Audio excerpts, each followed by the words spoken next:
And dude, I'll spend like 15 minutes on one spread, just like moving a picture, an inch and then moving it back and be like, back and forth to the point where I drive myself crazy. I have to like go walk the dog to like cool off from it.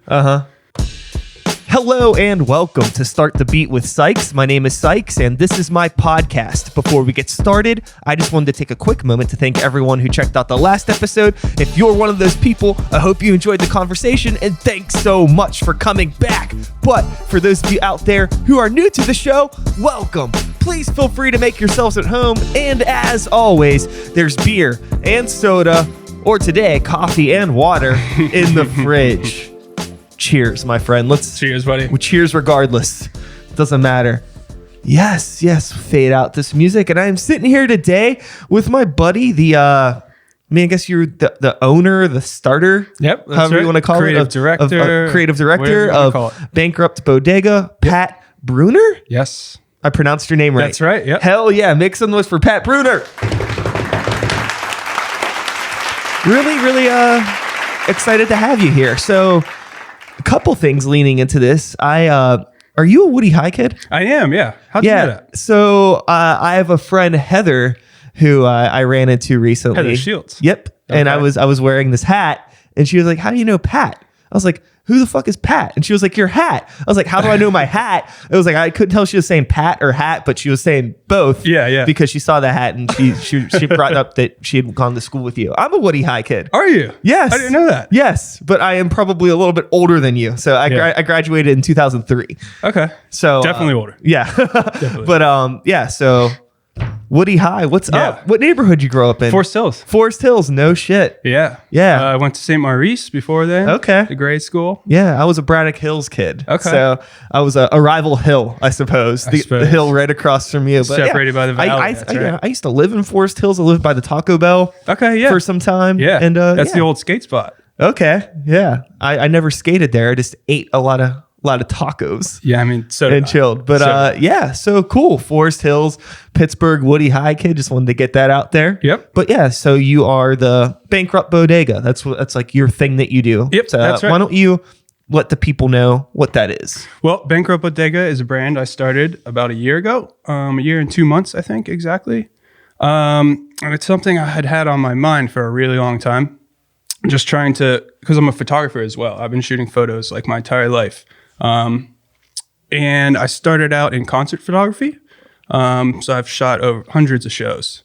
Everyone from like Primus to George Clinton and P-Funk, everyone. Cool. Yeah. So, and then I kind of got more into street photography and I wanted to kind of figure out a way to turn that into a brand. And that's how Bankrupt Bodega came to be. And I've always had an interest in clothing. So I kind of just put two and two together. Started putting photos onto shirts, and then I kind of evolved a little bit more into like more like custom stuff like I have on here. Like I do a lot of vintage thrifting, and then I get the photos printed onto fabric and then I sew them all in myself. So kind of more custom like one-to-one pieces. Yeah. So it's all around the board. I also sell prints. I do tons of vending. And big cahoots with like Redfish Bowl. I go to all their events, stuff like that. I've also started to do like some of my own pop-up shops. I had one in May last spring. It's a really big pop-up shop. It was a week long. And I wanted to kind of like diversify it in a way, because say if I was to have a pop-up shop and it was just like me there every day for 7 days, like it's not going to be that cool. Like people might come out opening night. Then like, why are they going to come the third day? You know what I mean? For sure. So my idea was to bring in different guest artists and guest musicians like every night of the week. So we planned out this whole schedule, 7 days, and it just hit the ground running. And we had, I think, 26 artists and musicians showing work and performing over the week. And it was a huge success. So I'm working on another one of those for the spring, which I'm really excited about. Going to try to do it bigger and better, obviously. Super cool. Going to try to get some help this time. Last time I did everything myself and I was way in over my head. For sure. Pulled it off though. Hell yeah. Yeah. That's what's like really exciting and kind of like why I wanted to bring you on the show is because you are juggling so much and there's so many interesting facets of what you do. It seems like on the surface, a simple thing, like I'm going to start this brand, but there's so much that goes into it from like, creating the work because like, I mean, obviously it's very personal to you because it's all of your photographs and things like that. You're picking out the clothes for your one-of-ones for things that you're maybe getting like mass produced. You got to learn how to do manufacturing and all of those things. And you got to plan events. So there's like so much networking and planning and like, it's like borderline like an art gallery and like, a pop-up thing. And like there's so many different avenues to like go down this road. And it's like, I'm sure like you probably weren't expecting all of this stuff when you started it. You know what I mean? Like, like, the idea is probably just like, well, I want to put some art onto clothing and sell it. So like, when did it like evolve past that? Like, when did you think about like, okay, like I could start doing events? We'll start with events. So I guess you got to like sell this stuff somehow, right? Yeah. Well, I do have an online shop, just bankruptbodega.com.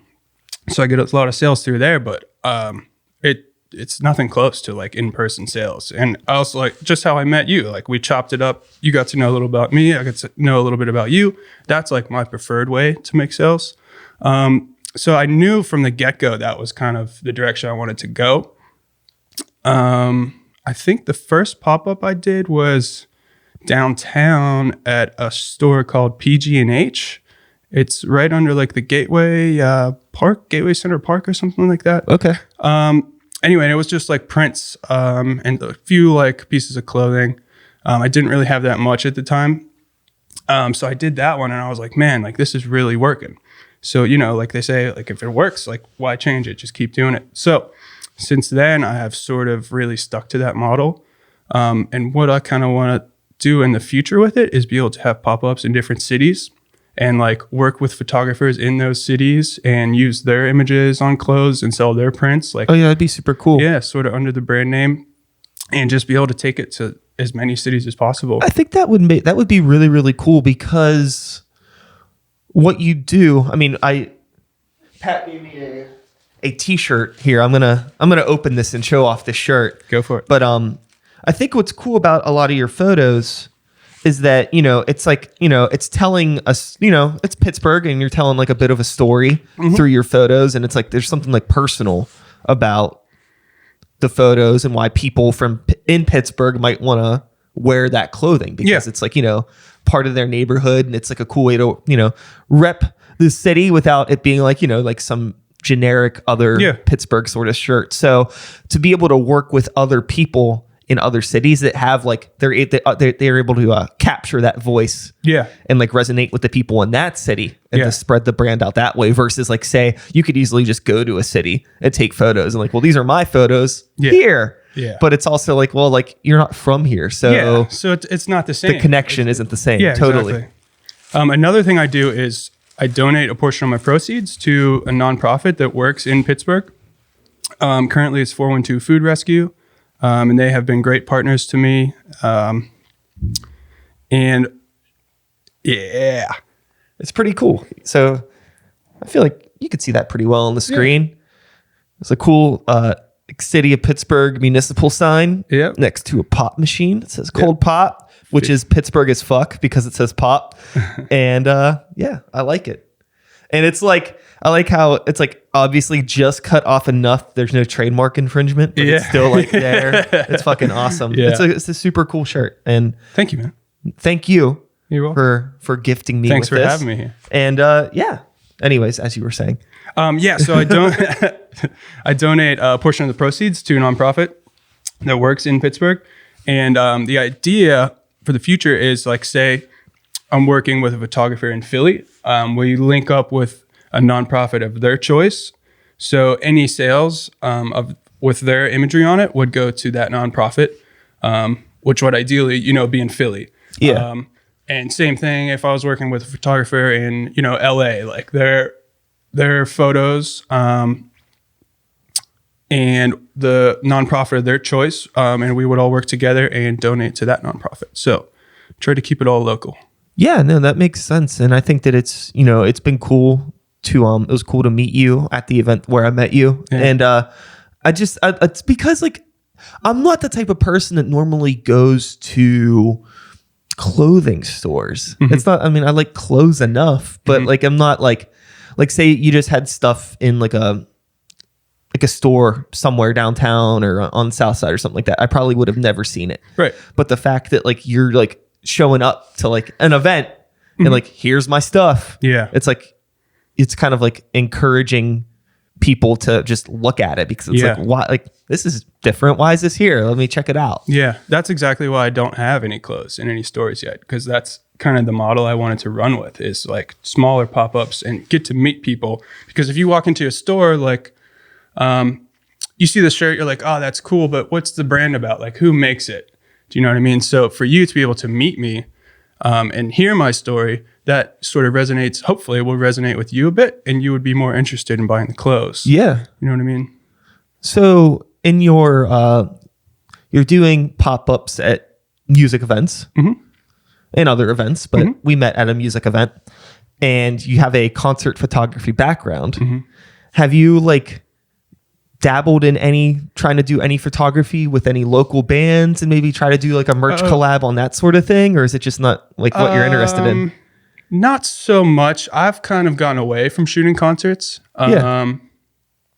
Just the money isn't there, man. It's really it's really hard to make money in concert photography. Sure. Either you have to be really good, which not to say I'm not. I know my images are good enough, but it's just like, are you able to do enough networking? Are you able to do enough traveling to go to different festivals? And do you have enough connections with music blogs and promoters?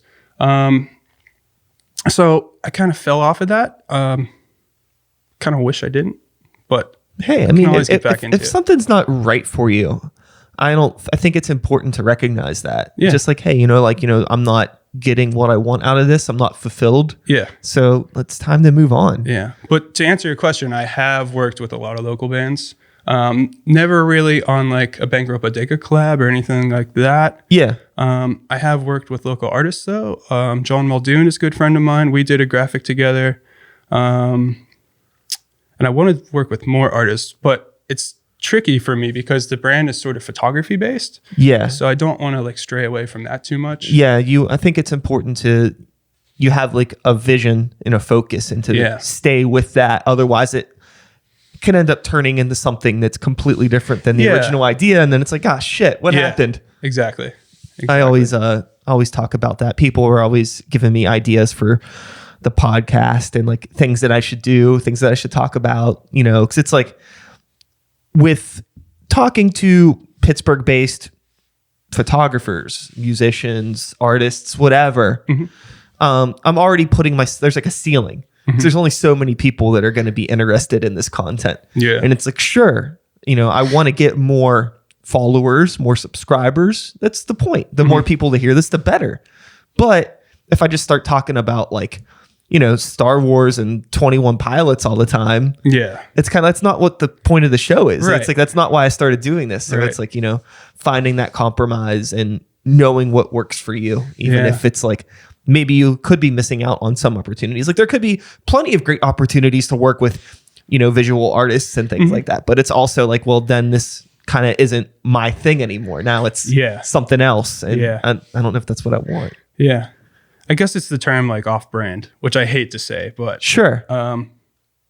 There's a certain degree that you need to stay on brand for everything to make sense, in my opinion. Yeah, it's like for the longest time, I really hesitated having individual social media accounts for like, because I have this podcast. Yeah, you run a bunch, don't you? Yeah, I have this podcast, and then I have my band, and I have another band, and I have, like there's all these things that I do. Yeah. And I used to like promote them all through like the same social media channel. And it's kind of one of those things where one day I realized where it's like, if you don't know me and you look at this, it's like, wow, there's a lot of stuff going on, and that's cool. But also like, to bring it back, like where is the brand of my character to somebody that doesn't know? Like, what is it? What the fuck does this dude do? Yeah. Like I thought he had is this a podcast page or is this a death metal band? Yeah. Like what is this? Right. So like having to like create individual channels so people that just give a shit about the podcast but don't give a shit about my band can just follow the podcast, and they don't have to be bothered with the other stuff that they don't care about, which I totally get it. So now it's like my personal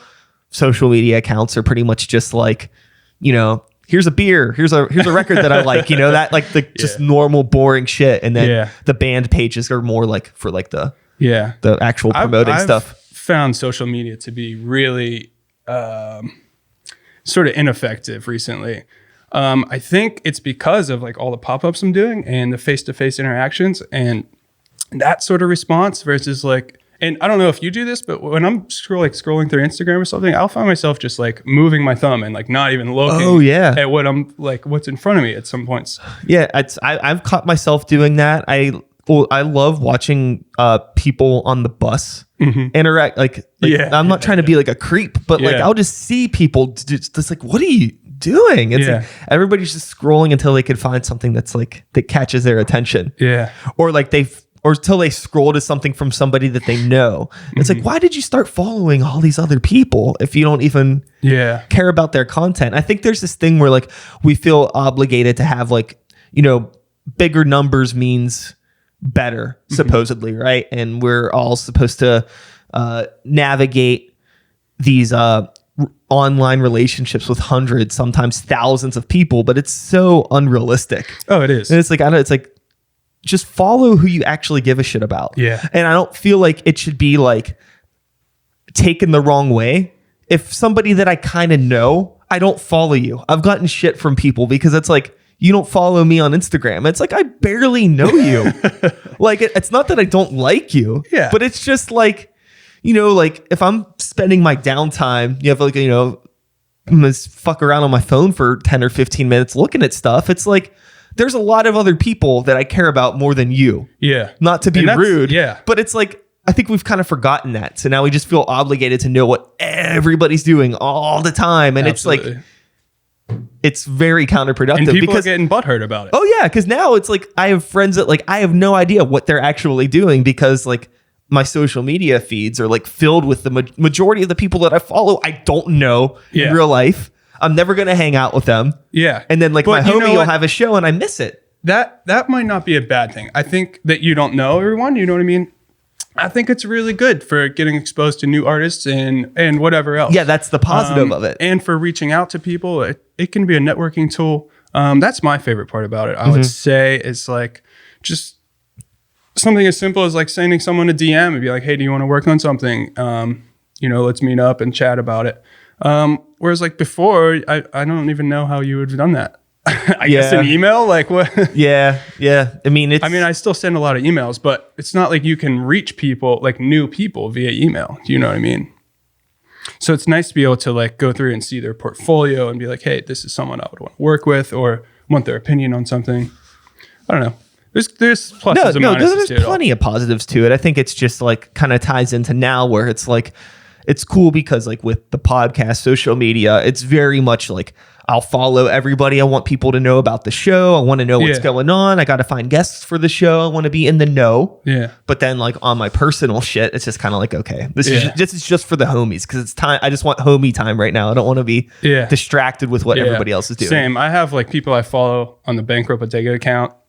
All related to like clothing and art and whatnot. And my personal is just like friends and stuff. Yeah. So I kind of keep it separated that way. So like if I find myself scrolling through one or the other, like it's always some different shit. It's never like the same. Sometimes like I'll like open up the app and I'm not paying attention to like what page I'm logged into.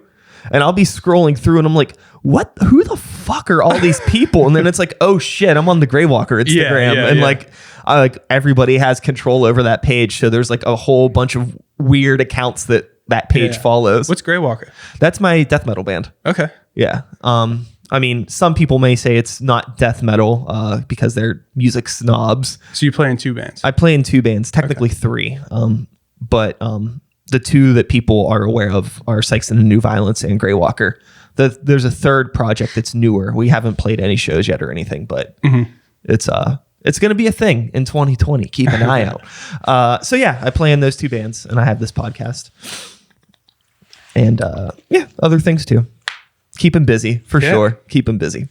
So outside of Bankrupt Bodega, what's a day in the life of Pat Bruener? What are you doing with yourself? Oh man, I wake up, probably walk my dog around the neighborhood, shoot some photos, come home, edit photos, go shoot more photos, hang out with my girl. You still live in the Forest Hills area, or are you in the city now? No, I live in Bloomfield. Cool. All right. Also, I work at Flower City Printmakers with Josh Snyder. Yeah. Pat Everett, really good people up there.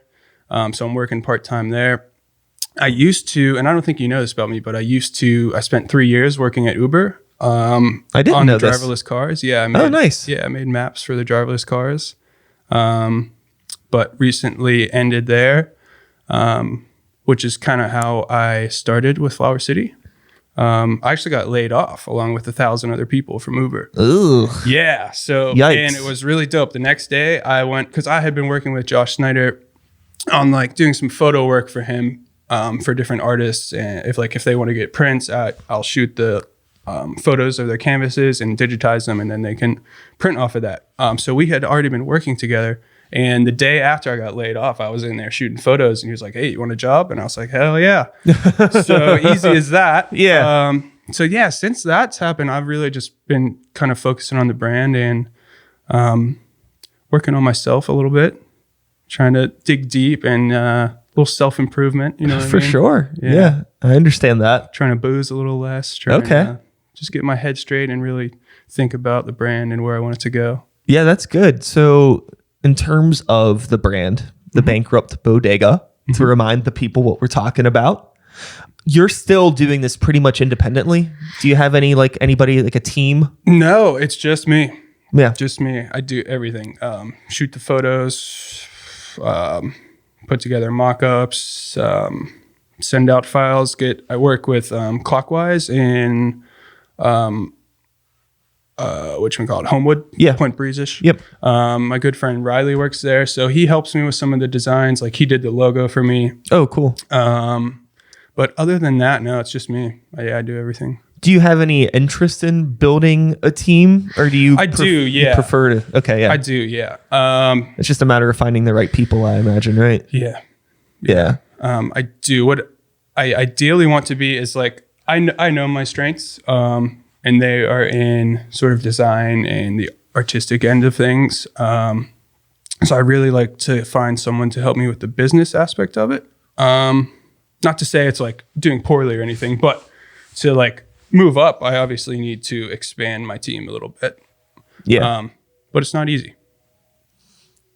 There's a phone ringing in the other room right now. Nobody could probably hear it on the camera, but like, it's so funny because like I've been here for half a year recording episodes, and today, I don't know why, today that phone just keeps ringing. It's never rang once. I don't know, maybe if it's a new phone or what's going on in that room, but Jesus Spooky. Christ, people keep calling. It's a Sunday. Maybe it's for you. Leave them alone. It's not for me. That would never be for me. Everything for me is just in this space. That's somebody else's space. But anyways, sorry for the distraction there. Yeah. Anyways, teamwork makes the dream work. It's a hard does. thing to do. It's like I spent so long just talking about I guess like we can relate it to the podcast to keep it simple. Like this is just me. I don't have anybody that, you know what I mean? Like you're here, you know, I set up all the stuff. I edit the episodes. I upload them. I promote them. All the money that I have to, you know, pay for the space, all that stuff comes out of my pocket. It's been me 100%. Like I wish that I could have a team of people, but it's like hard finding people that I could trust and like hard finding people that like would be interested in doing it, that are willing to do it for free, because like it's like this show's already so far in the red. I don't have any sponsorships or anything, you know what I mean? So it's very like, no, it's another thing for me is, and I'm sure you go through this, but it's just like me being stubborn, is like this degree of quality control. Sure. Where I don't really trust anyone. yeah, So like, that's the other thing too. you know what I mean? Like I would love to have if I could have anything for the show, I would love to have like a producer, like somebody off camera that helped control the video, ran the audio, so I wouldn't be so distracted a lot of the time. Because like, I mean, like right now we're good, we're rapping, but I still have to like check the camera and you see like on the timer right there, 24:35. This camera resets every 30 minutes. So I have to keep an eye on it and I have to manually reset it from the computer. Yeah. So like that sort of stuff. And then keep an eye on the levels over here and make sure the audio is actually still recording. Yeah. And to have somebody else do that would be sick. Yeah. And it's really just like easy, minuscule tasks. It is, but like I guarantee you somebody would fuck it up. Yeah. You know, and then I'd be mad. Yeah. It's like, well, I should have just done this myself. Yeah. So, you know, with the teamwork aspects of things, you know, like what do you think you would want first? Somebody to help with business stuff is what you were saying, right? Like money, accounting, that sort of shit. Yeah. Yeah. Yeah. Are you doing like taxes? You have like the LLC and all that stuff yet? You're still under the radar. Yeah, under the radar, baby. Same thing with the podcast. That's the other thing too, where I've been like talking with people about getting sponsorships and things like that. But it's like, until I think I have like an official business, it's going to be kind of hard for people to be interested in like promoting on this platform. Yeah. You know, because they'd probably want to write it off like advertising expenses, but you can't advertising expenses to just some fucking idiot with a YouTube account. Like I have to have like an actual like business, I guess, for them. Is that something you're planning on doing though? I feel like I should do it. I don't want to, but like I probably should, because like it would be tight just to like, I feel like I talk about the ceiling that I feel that I have with talking about local music and art, but there's still a long way to go. I feel like this show could be a lot bigger than it is. And I feel like, I don't think it would be like a full-time job or anything, but I think that I could make enough money off of some sponsorships to at least, you know, pay for the space and the gear. And it is fucking crazy in here today. It's like Monday morning in here. Yeah, no, it's fucking Sunday afternoon and phones are ringing. There's people in the hall. This is very, very unusual. But anyways, unusual things happen. Yeah. Unusual things. That's true. So speaking of unusual things. Yes. Has there been anything in your year or so of running Bankrupt Bodega that has caught you by surprise? And maybe more, not necessarily a negative way, but in a way like, oh shit, I didn't think about this. I would say two things. How expensive it is to print direct to garment, which is how like the cold pop tea you have there. That's I don't know how familiar you with like. Yeah, I manage a screen printing place. So. Oh, then you got me. Yeah. Yeah. So that kind of blew me away. I was not expecting that. The other thing is sort of just like how hard it is to keep a brand in line. And this is it. In my view of it is like a brand is always growing, right? It's always going to be changing. So when I started, I didn't really have it like the full picture. And not to say I have it now either. You know what I mean? Totally. But as I've grown, I realized like things like taglines and just like general like mission statements and stuff like that are something I really need to hone down. But it's hard because I feel like it's something so personal to me that like what. Let me think about a way to explain this. Like, how can I put together a tagline that like identifies the brand and resonates with the people who follow the brand and will encourage new people to be like interested in the brand? And I think a lot of this stuff is just in my own head. I'm just thinking about too much. It's probably just a matter of just writing shit down and like picking something. Oh yeah. Yeah. But it's the I've brought this up a lot recently on the podcast, but it's like the negativity of a creative mind. And like basically how like, dude, it'll kill you. Yeah. Like it's great to be creative because you get really good ideas, but also like you could convince yourself of the most unrealistic things or, you know, just get in your own head because that creativity is, it's terrible. It's like, nothing's ever good enough. Nothing's ever going to be right. Like for instance, I'm working on a zine right now, which is one of the things I mentioned to you earlier that I was kind of cooking up. And dude, I'll spend like 15 minutes on one spread, just like moving a picture, you know, an inch and then moving it back and be like, back and forth to the point where I drive myself crazy. I have to like go walk the dog to like cool off from it. It's just, I don't know. It's all in the head though. Yeah, I was talking with my buddy Dan Koshoot. I think that his episode should be out by the time this one airs, so maybe some people listen to it. Anyways, we were talking about music and songwriting, and he brought up this thing about how like people can really only pay attention to like 3 things at once. So if you have like 1,000 things going on, they're never going to notice it like in the mix of a song. Yeah. And I imagine that's kind of the same thing with like a zine or something like that. Like you're like getting really nitpicky about a detail that nobody is ever going to think that's about. Exactly what Nobody's it is, yeah.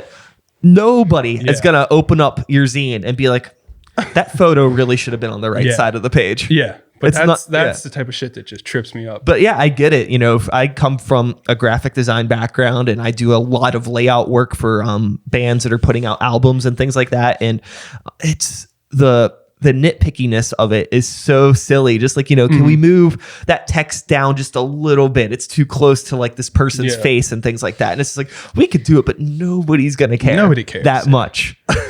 Except me. Yeah. Except for us, because it's just like, yeah. Same with like my girlfriend taught me how to sew. I've only been sewing for a couple months. nice. And I've definitely gotten better at it, but like there's times where I'll fuck something up and I'll be like, you know, it's just like a thread loose somewhere and I rip the entire thing apart and start all over again just because I'm so paranoid about someone like noticing it. But really it doesn't fucking matter. Yeah. It's like sometimes those little imperfections are what gives it character. You know what? That's kind of how I started viewing it. It's like, really, who cares? Yeah, I think too is like there's a part of it where I think if somebody, it's like you want to produce really good quality stuff. I do, obviously, but I think there's a thing where if it was like 1,000% perfect, a lot of those people may as well just go to the mall and buy something that's, you know, manufactured by a machine. Yeah. So I think the imperfections, it kind of gives it that, makes it more personal. You know, it's like they understand that like, you know, you sewed this and now I'm wearing it and it has a little fuck up on it, but it's like cool. It's kind of like a, to me, it just comes off as like a little cherry like a fuck on top. you, like a fuck you to like fast fashion and stuff like that. Yeah. In terms of branding in general, fashion, the world, streetwear, you know, are you a fan of stuff outside of it? Absolutely, yeah. Okay, because I imagine like you had to have wanted to start this from. It's like I wouldn't be in a heavy metal band if I didn't love heavy metal to begin with. So I imagine like you had a streetwear thing. Oh yeah, I've been going to, you know, Monroeville Mall. Like back in the day, I used to go all the time, and it's not like I could even afford anything. I would just go into stores and like feel stuff and look at stuff and try to put together how it was all made and what different types of stitching, like all that stuff. I mean, even when I was a kid, I was doing that. And then got really into skateboarding. So then I started getting into skate brands and like keeping up to date on like CCS and stuff like that. Like, and then when I was in college, my roommate was really into like streetwear and stuff like that and kind of like higher fashion. And I didn't know shit about any of it. So I started paying attention to like what he was wearing, and then he would put me on to like different clothing brands and stuff. And then after that, I just kind of like took it upon myself to like deep dive into all of it and expose myself to as much of it as I could. Yeah. Yeah. So the answer, yes. Cool. Yeah. I've always been intrigued by the world of it, but I just don't have the patience to really I don't blame you. it. It's stupid. It's a waste of money. There's a lot of stuff that's going on. I had a roommate of mine a few years ago when I lived in the South Side who was like pretty good at keeping up with streetwear stuff and always, you know, had like 10,000 Supreme everybody hats. Has a friend who's really into streetwear. 10,000 Supreme hats and like every single pair of Vans you could imagine. And you know, it's always like, that's cool. Yeah. But sneakers are something I never got into. Like, all I wear is Vans. Except today. Ironically, I don't have Vans. Yeah. But like, I'll rock a pair of Vans for a year and then get another pair of Vans. I love the stories behind some sneakers. Like I was just talking with somebody the other day about that artist that did like the bootleg Newport Nikes. back in the day. Are you familiar with those? No. I was talking about them because like the packaging is so sick. Let me pull these up real quick. Does it have like the Newport font and color scheme on it? Yeah, they're super, super cool. But it was a big deal, and I think the person that made them got in a whole lot of trouble. Just like getting sued, was like forced to stop selling them and stuff. It was really, really cool. But these are them. So the packaging came in like a gigantic like Newport cigarette style box. Yeah, and the swoosh is upside down. That's hilarious. There's a documentary on the artist that did them, and he talks about the whole story. It's a really cool like thing about like the legal law, like copyright laws. It's a cool story about like art. It's a cool story about like just basically doing like independent DIY brand, like a funny joke that just went too far and blew up. I would recommend looking into the story. It's a really cool story. Okay. So that's my thing for you. Yeah. Just saying. It's just neat how things like that happen. But yeah, it was just a bunch of sneakerheads just got caught wind of it and it blew up. Yeah. And it's just like I've seen other people. I'm really. And what was it recently? I think it was Adidas did the Arizona Tea collab. Yeah, I did see that. And like, though, that was fucking awesome too. But like, I would never wear any of those shoes. I like Adidas did all the Dragon Ball Z shoes. Yeah. Those Goku ones were awesome, but like, I would never wear them. And Puma just did like Puma's doing a Sega collab. Yeah. And they have like Tetris shoes and dude, that's become like stuff. a huge thing in streetwear is people like bringing back these nostalgic characters and fonts and things like that. I think it's really cool to watch. I don't know if I would ever wear any of that stuff. Yeah, I think it's fun to it's like you're monetizing like the mid 20s to mid 30s demographic of people that have like money but no like kids or they don't own homes, so they have like this extra income where it's like, sure, I'll spend $120 on some Tetris Pumas. Fuck it. Why not? Why not? That's like I don't know, midlife crisis maybe or something. I guess. I don't. It's just just finding ways to. Everybody has that nostalgia bug. It's funny because it's like, absolutely. It's like somebody that maybe is a sneakerhead isn't gonna like buy like one of those new arcade cabinets or something that people sell, but it's like, oh, we'll find a way. We'll find a way to get you. Yeah. Like, here they are, the Tetris shoes. Fuck, you got me. I need them. Yeah.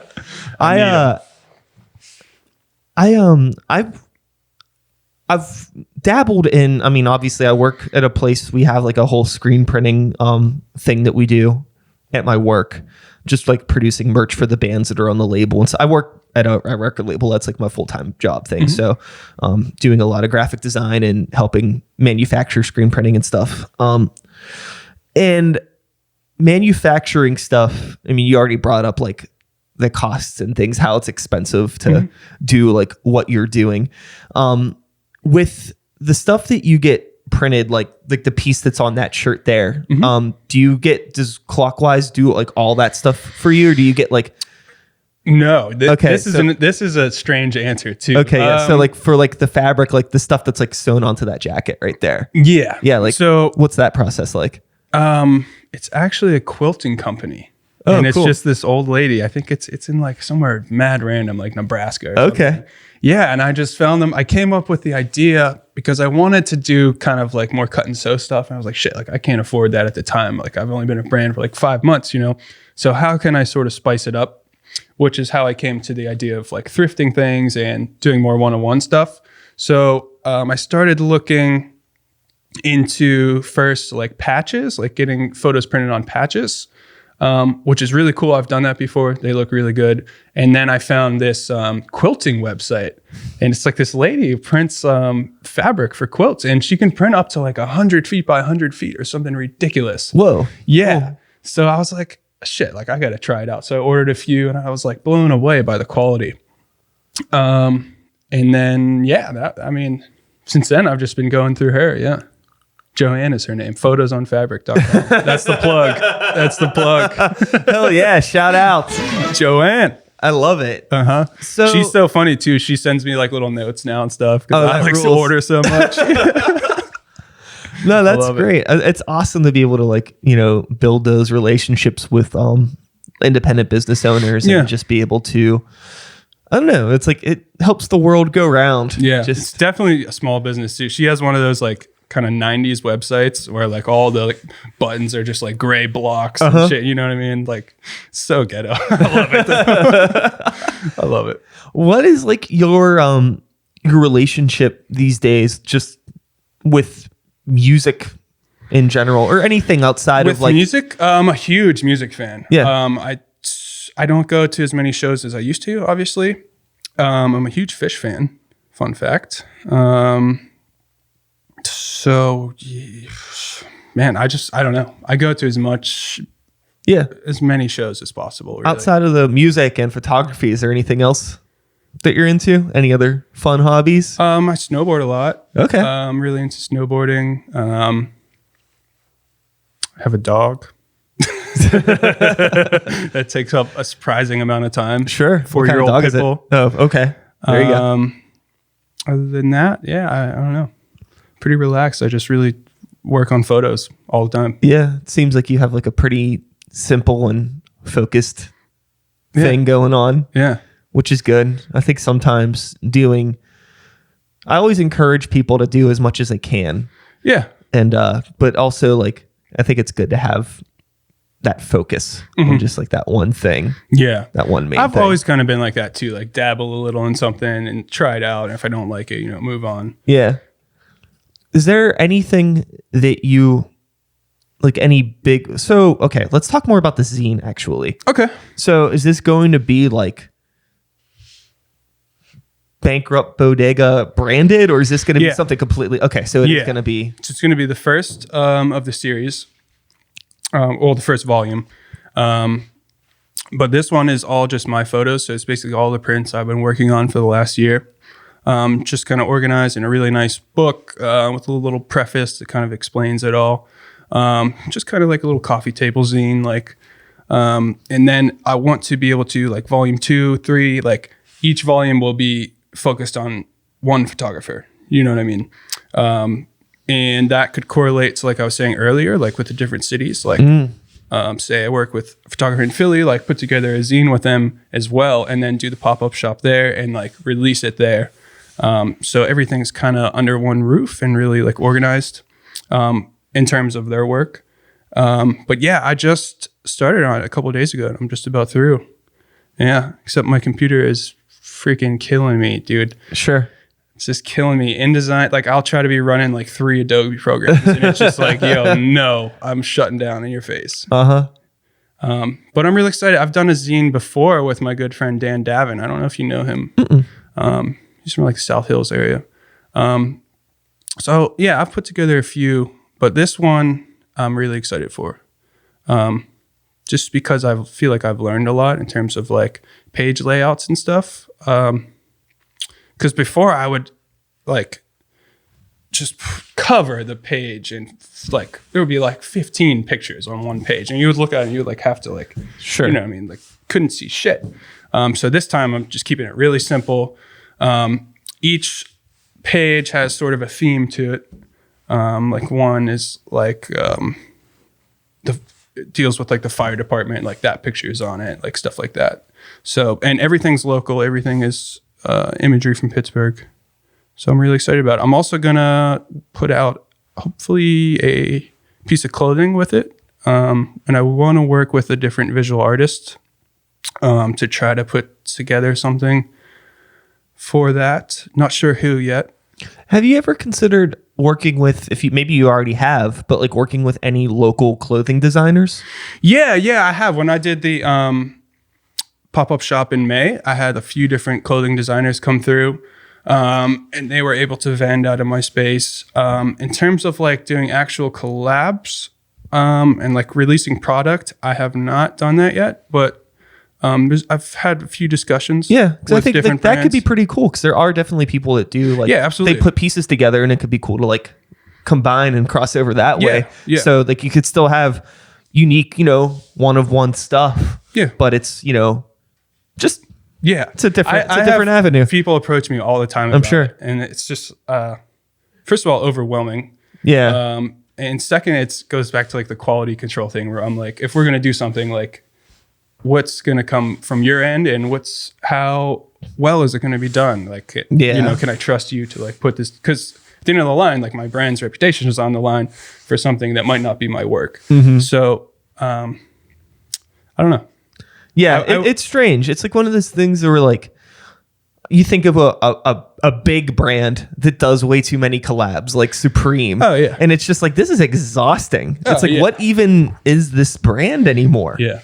I don't know. What the fuck is this? What am I looking at? I don't think anybody knows. I think they just buy it because of the hype. Yeah, and so it's like almost like, even though there are opportunities to do cool things, it's almost like, say like you're a rapper. You could do collabs with every other rapper in the city, and that's fun. But at the same time, like, is this my music anymore, or is this just a thing? I think the biggest plus out of it, and I think it's the same for like music, in terms of doing collabs, is like the exposure that you get from all of the other parties, like fan base. Yeah. And they get exposure from your fan base. So I think that is the biggest plus about it. But still, cool. It's like, you can do shows together, but it doesn't mean you have to like produce work together. Yeah. Because, it's like, you still are your own things. Yeah.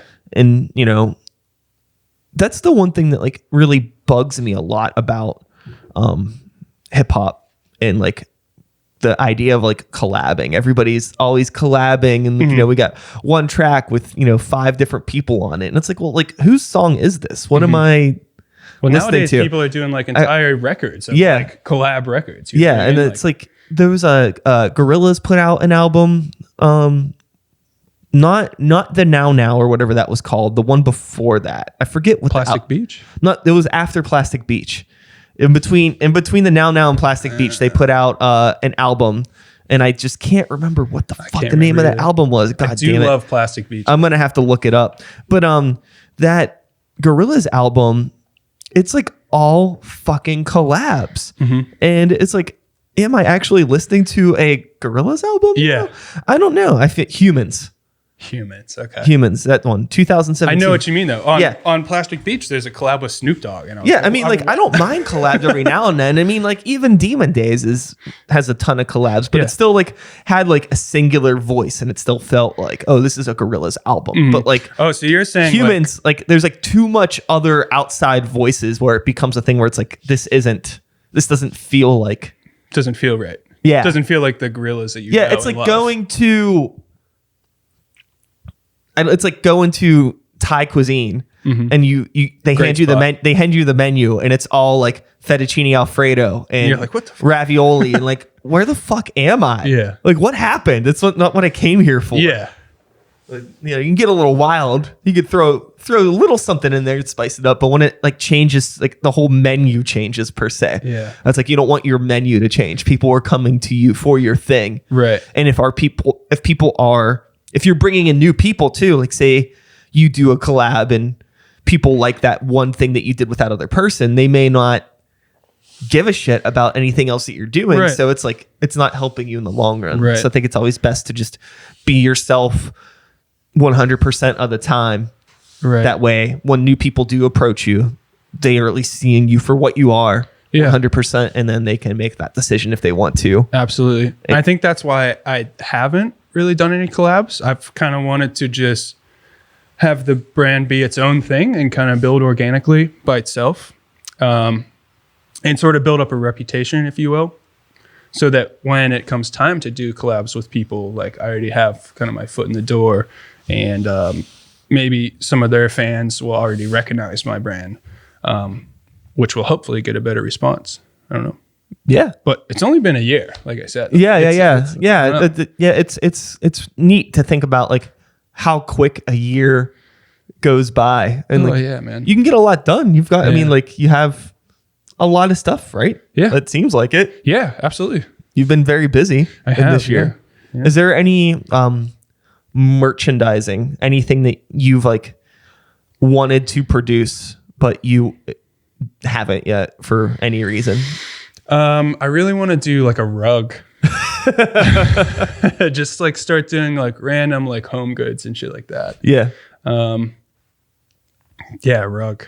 Okay. I don't know. I just think that would be so cool. What's stopping you? Nothing. Nothing. You got to find somebody to make a rug, I guess. Yeah, I do. Other than that, I really want to get more into, I want to learn more about like cut and sew and really like showing more attention to detail to like what fabrics I'm using and stuff like that. But that's a whole new world for me, which is exciting and daunting at the same time. Yeah. Do you think that you would like want to get to a point where like you are able to actually like manufacture your own things like from start to finish? Like, absolutely. Well, at least design them and then go through a manufacturer. Yeah, I guess that's a whole nother can of worms. Yeah. I'm working on it though. Yeah. Yeah. That's good. Yeah. Cause it's I don't have like a fashion background, like a fashion degree or any sort of design background. I've just kind of learned everything as I go. Yeah. Well, I mean, you figure you've spent your whole life wearing clothes. Yeah. And you even talked about like being younger, going to the mall and like just checking out things and like already being aware of the detail. Mm-hmm. I think that like if you have that idea already, like, and that the curiosity to give a shit about things like that is like a very big part of what you need to move forward. It's like being a musician. Like I don't have any formal background in training in music or making beats or anything like that, but like I listen to music a whole lot in my life, and then once I got the equipment, it was like, okay, I know what sounds right and what sounds wrong, and I know what I think sounds cool. So I'm gonna I'm gonna fuck up some things. Like I'm gonna have a fucked up stitch, if you will. Yeah. Right. But you learn from those mistakes. Yeah, absolutely. That's the beauty of it all, isn't it? Yeah. It's like you can't. It really is. I think that like bums me out with people that that want to do something, but they don't have the patience to just dig in and do it. Yeah. I guess like I get it, but like, you know, it's like, would you rather start a brand, fuck up some things, and then a year later be on your feet, or not do it and a year later still be complaining that you never did it? Yeah. Dude, and that's why, like I was saying earlier, like when I started the brand, I didn't have a complete vision of it, but it got to the point where like I had Bankrupt Bodega Instagram started in 2013. It was just a blank page for a bunch of years. And so I always knew I wanted to do something with it, but there was a certain point where I was just like, fuck it. Like I just need to post something and start. And since then it just hasn't stopped. Cool. Yeah. It's a hard thing to realize. When you started the Instagram page, was your plan to do like a clothing brand? No, that was just like my personal Instagram for a while. I just liked sort of the name Bankrupt Bodega. Yeah. And then I was thinking of doing a clothing brand. And I was like, shit, like that's perfect. Like that's it. I already have it. It just like, fell into under place. my nose already. Like, yeah. And then it all just fell into place. Yeah. It's been a wild ride. With the photography now, obviously there's a big part of, I mean, I already mentioned that the clothing pop-ups were like an art gallery too, in a way, for your work. Are you focused on doing any photography for things that aren't related to Bankrupt Bodega now, or is everything kind of going into? Most of it's going into Bankrupt Bodega. And that, how I would describe that is like street photography and sort of just like everyday imagery that you would see walking around the city, but you wouldn't necessarily think of it in an artistic way until it's like composed nicely and everything. I also do, so that's like the Bankrupt Bodega genre, I would say. I do a lot of portrait work for people, just like various freelance work. I do concerts here and there now. Other than that, that's about it.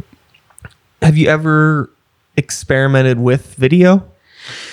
Not so much. You know, that's something, and I feel like that's a weakness of mine that bothers me. It's something I do want to learn a bit more about. I've done like 30-second video snippets or whatever for like an Instagram post or something, but I've never really like chopped up a video and like edit it in any way or form, really. I wouldn't even know where to start, honestly. But I'm lucky to have friends and people around me who know what they're doing in that regard. It's interesting how wildly different both of those things are. Yeah.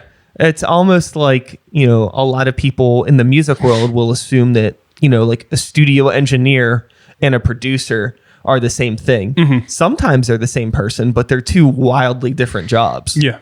And even though you're using the same equipment and the same gear, it's like you're using two different parts of your brain. Yeah. Like that's a really good comparison. Yeah. What you need for video and photography is completely different. Yeah. It's different settings, different techniques. It's more it's more complicated. I've always appreciated good video though. I really have. Who's your favorite director? Movie director? Yeah. Ooh.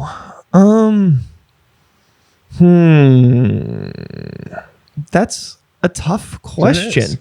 I would say Tarantino. Tarantino's a really good good filmmaker. I mean, it's hard. Like I used to be a lot more of a film dork than I am nowadays. Mm-hmm. Same. So I liked Terry Gilliam a lot, David Cronenberg, John Carpenter, Tarantino's tight, Richard Kelly, Donnie Darko dude.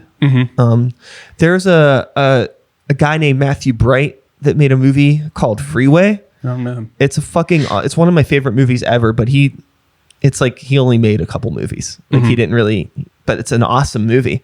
I'm just, before I just go off rambling. That's a loaded question. I mean, old Tim Burton is the shit. Beetlejuice. Yeah. Hell yeah. Give me a break, dude. I love that shit. Yeah. So, but it's hard. Like, I don't know who, a lot of those directors have kind of fallen off though. Like, it's current filmmaking. I don't know who I get excited about. That I like that guy. What's his name? That Waititi guy. He's the Taika Waititi. I'm butchering his name, but he did Thor Ragnarok. I think he did some of the Star Wars Mandalorian episodes. He's a new action director and killing it. All the stuff that he does, I think, is really good. Peter Jackson, yeah. And who was the fucking the Firefly Serenity guy? Did the Avengers movies? Or one of them. Man, I never got into the Avengers movies. What is that guy? I can't remember. I can't think of his name right now. Anyways, sorry, that was a really long question or answer to your question. Yeah. It was good. So, I think that in terms of overall style, storytelling, and things like that, just old Terry Gilliam, I think was very fascinating to me. Yeah, Time Bandits. Brazil, Adventures of Baron Munchausen. Those movies are all sick. Love those movies. Do you have a favorite photographer? You know what? I probably don't. Yeah. I don't think I do. Yeah. Photography was something that I honestly really didn't appreciate for a large chunk of my life. I just didn't get it. Why is that? I just don't think it never made sense to me what was so special about a photo. And then did you have an epiphany moment where you were you saw a photo and you were oh shit, it makes sense now, kind of thing? I think it was thinking more about what it wasn't so much. It's not, I think the photo itself, the surface level of a photo isn't always what's important. It's why was the photo taken? And why, thinking more about composition, time of day, place, who's the person that took it. There's always so much more that goes into a photo that makes it important. Yeah. I mean, not always, but a lot of the time. Yeah, a lot of the time, then, for sure. Okay, what's so special about a picture of a person in a museum? What's the big fucking deal? Yeah. It's kind of the same thing about what's so special about this blank canvas that has one black dot on it. Yeah. But now I get it. It's it's stuff like that. It's a conversation starter. It's not so much the piece itself, but why it exists and why it was created. Yeah. It's there's these other things you have to think about. And also I think getting into video and, trying to take photos myself, just like band pictures for, things like that. And actually like, okay, like what the fuck is this f-stop thing? Like, like understanding how things work and ISO and all this stuff. And like you start learning how it works. It's like, oh, okay, now I understand that. It's like, you have like, like there's a lot more that goes into actually taking the photo. So I like began to respect it from being like behind the lens, if you will. Yeah. And to like more of an art form. Yeah. And like trying and getting it from there. Yeah. And understanding like just getting a better understanding of why people create things. Like the why is so much more important than the what to me.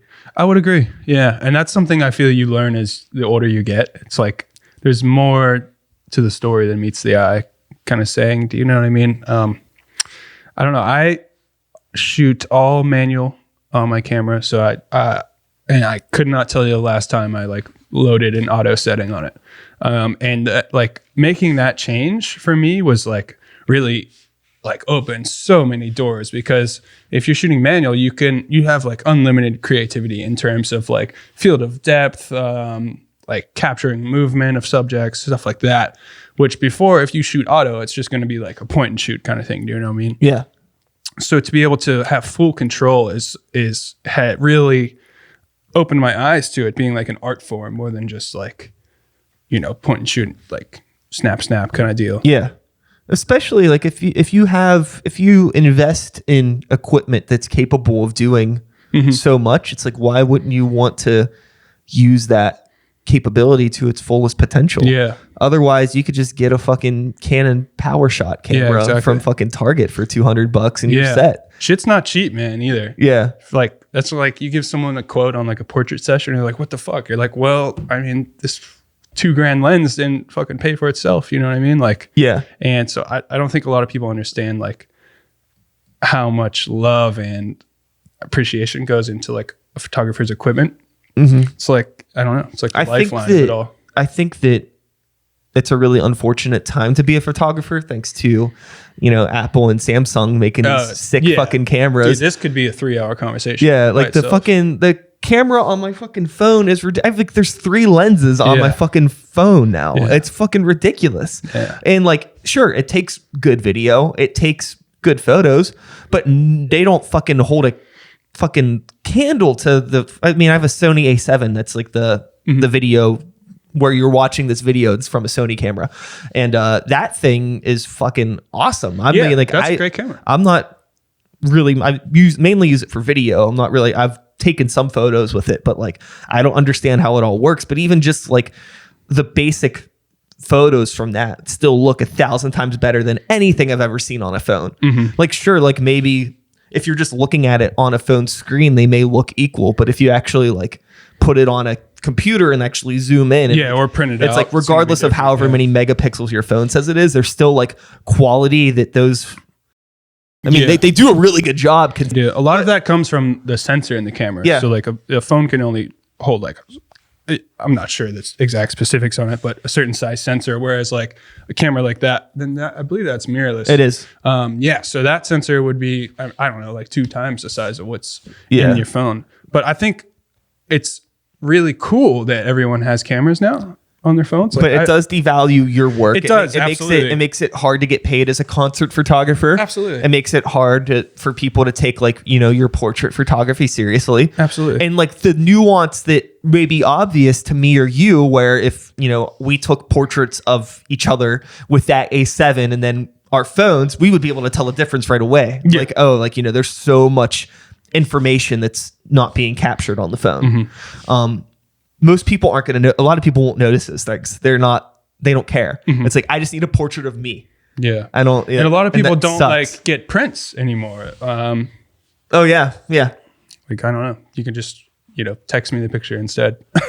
Yeah. It's like I'm only ever going to look at this on my 4-inch screen. Like my brother just got married in October, and for Christmas, him and his wife gave like our whole family a bunch of prints from the wedding, and it was just so cool. Like I cannot tell you, even like as a photographer, I can't tell you the last time somebody just like gave me a bunch of photo prints. Yeah, which is so cool.